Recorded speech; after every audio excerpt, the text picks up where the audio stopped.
L'avantage d'habiter un pays où la radio FM ne passe pratiquement pas, où vous n'êtes pas éligible, comme on dit, aux 48 chaînes du câble, à la 4G, etc., c'est que les gens ont des idées bien à eux, des façons de voir les choses qu'ils n'ont entendues nulle part.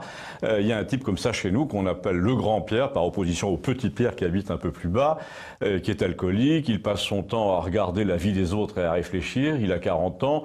Il s'occupe de sa mère, il est handicapé d'une jambe et il ne peut plus rien faire sauf lire, regarder les oiseaux sur Internet et faire des comparaisons incongrues entre les personnages historiques, les époques, les consuls romains, etc. C'est lui, par exemple, qui m'a dit un jour qu'il y avait un traître sous l'empereur Tibère qui s'appelait Macron, figurez-vous, et qui a comploté avec Caligula. C'est un érudit, c'est un poète, mais un peu pessimiste quand même. Et j'ai de cela deux illustrations. Ce grand Pierre a fait 2 ans de droit à Toulouse. Son frère ingénieur a connu Thomas Pesquet, vous savez, l'astronaute qui tourne en ce moment au-dessus de nos têtes. C'était pendant ses études, si j'ai bien compris. En tout cas, le frère suit tous les jours le séjour de ce Thomas Pesquet sur la Station Spatiale Internationale sur Internet. Et il nous dit, mon frère le connaît, ce mec-là. Alors un jour, il nous parle d'une splendide photo de Paris que l'astronaute a prise la nuit et qu'il a envoyée à tout le monde en bas sur Twitter. Et il nous a dit, il y a un truc qui m'a frappé. C'est que sur cette photo, en toile d'araignée, super éclairée, avec des fils de lumière un peu dorés partout, vous savez, il y avait plusieurs trous énormes, plusieurs hectares, entièrement noirs et carrés dans la ville de Paris.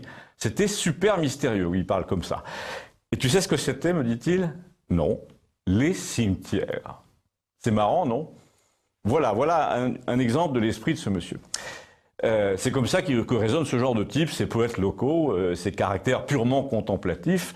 Ils se contentent de voir vivre les autres sur Internet ou à la télé sans participer, mais souvent avec le regard de ceux qui ne participent pas, justement un regard détaché qui voit autre chose que nous. Mais j'ai encore mieux pour l'illustrer, c'est très actuel comme observation. Il me dit, tu te rappelles cet incendie qui a tué 2 femmes il y a 10 ans? Il y avait un type ici qui faisait partie d'un comité de soutien pour qu'on trouve les incendiaires et on le voyait sur Internet avec son grand pull rouge. Il venait parler sur FR3 pour qu'on n'oublie pas Marie-Sophie, l'une des victimes, qui était plus ou moins sa cousine. Eh bien finalement, on s'est aperçu que c'est lui qui avait mis le feu et que même il avait été pompier volontaire. Mais finalement, ce genre de situation, me dit-il, c'est assez banal. Mais ce qui est moins banal, c'est ce que ça rappelle. Et moi, figure-toi, m'a-t-il dit, ça me rappelle la politique actuelle. Alors je lui dis, ah bon, mais pourquoi? Eh bien, il me dit, Macron, c'est pareil. Ah bon? Oui, il était au gouvernement comme ministre des Finances. Avant ça, il conseillait Hollande directement dans le bureau d'à côté. C'était le genre de mec qui pondait des communiqués qui disaient aux gens qu'ils allaient en baver.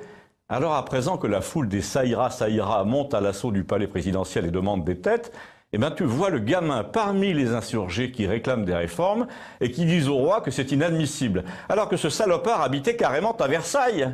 Tu te rends compte le culot? Il est passé par la porte de derrière pour se mêler à la foule et maintenant il est déguisé en sans-culotte et il gueule contre le roi. Je sais bien qu'il y a toujours eu ce genre de type comme ça dans l'histoire, mais ça commence à bien faire. Les sans-culottes de la dernière heure, il n'y a qu'une solution, c'est l'exil en Amérique, comme leurs prédécesseurs, comme M. de Lafayette. D'ailleurs, tous ses amis sont déjà là-bas, les Clinton, les Podesta, ils vont s'entendre très bien. Voilà ce que m'a dit ce caractère local. Si vous connaissez, vous aussi, des RMistes qui valent largement les analystes politiques de BFM TV, dites-moi merci.